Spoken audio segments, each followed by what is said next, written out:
Hey, I've got something really important to tell you. It seems like everyone's using sliders on their home pages, but sliders are actually almost guaranteed to lower your conversion rates.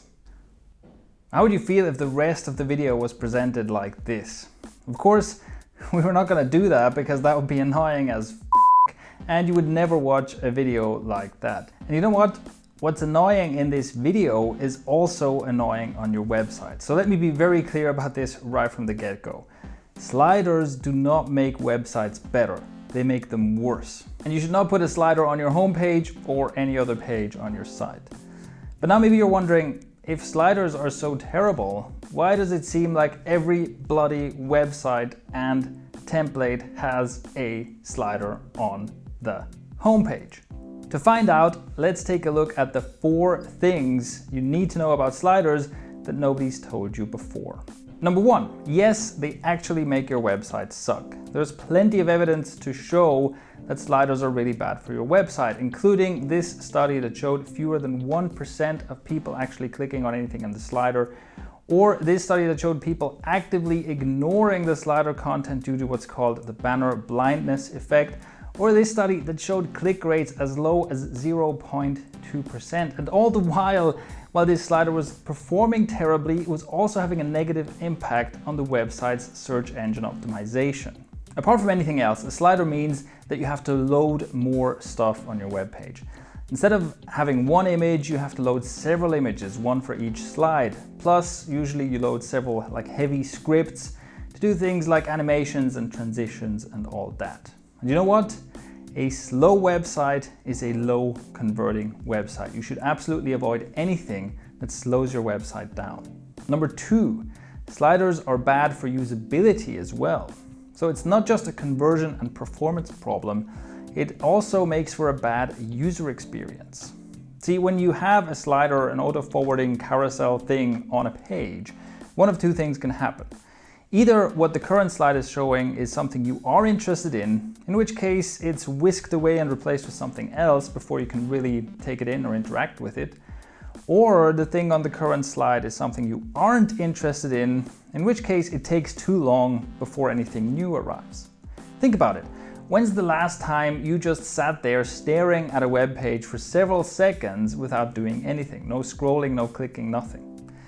This is simply not how people use websites. So another way of saying that is that forwarding sliders are incompatible with the way people interact with websites, with the way we like to use websites. Number 3, sliders are a lazy design choice. And here we start getting a clue as to why they are so common. See, if you don't know what to put on a home page, well, just add a huge slider and you've already done half the job. Or maybe you have several people in the company squabbling about what's the most important thing that needs to go on the home page, and you can just appease them all by putting every suggestion in a slider, 1 slide each, and now everything's on the home page above the fold, no more squabbling. Or maybe you want to impress a client, you're updating the website, their previous website looked really rubbish, and you just put a huge slider on that page, give it a nice 3D transition, and the client's gonna go, wow, so cool. Adding a slider to a page means that you can use up a lot of space and do it in a visually pleasing manner very easily. It's certainly a lot easier than filling the same amount of space with relevant, interesting, engaging copy. Number 4, faux sliders aren't the solution either. So the slidey, auto-forwarding, annoying nature of sliders really isn't the only problem. There are a lot of web designs floating around that take design cues from sliders, even if they aren't actually sliders. I'm talking about the hero image kind of thing, big background images take up the whole screen. And even if they don't slide, they still kind of look like a slider. And that's no better than an actual slider. See, the thing you should ask yourself is this: what is the best way for me to communicate my website's value to a new visitor? Now, the answer to this question is never going to be, oh yeah, let's have a generic huge background image and 1 line of text.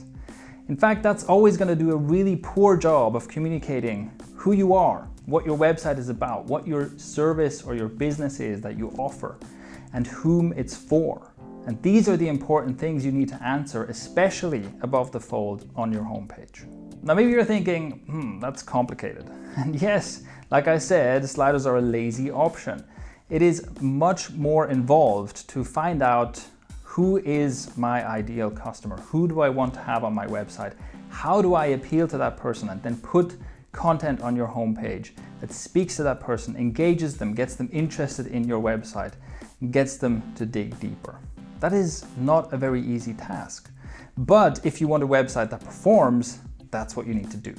If you'd like to see even more proof that sliders make your website suck, and yes, this is true, even if you think your site is a special exception, then check out the blog post below. There, you'll also discover what some of the top conversion rate experts on the net and some of the smartest businesses are doing. Hint, it's not a slider. And you'll see exactly what you should put on your homepage instead of a conversion sucking slider. So check out the post below for more details. And as always, if you have any questions or thoughts to share, just leave a comment below.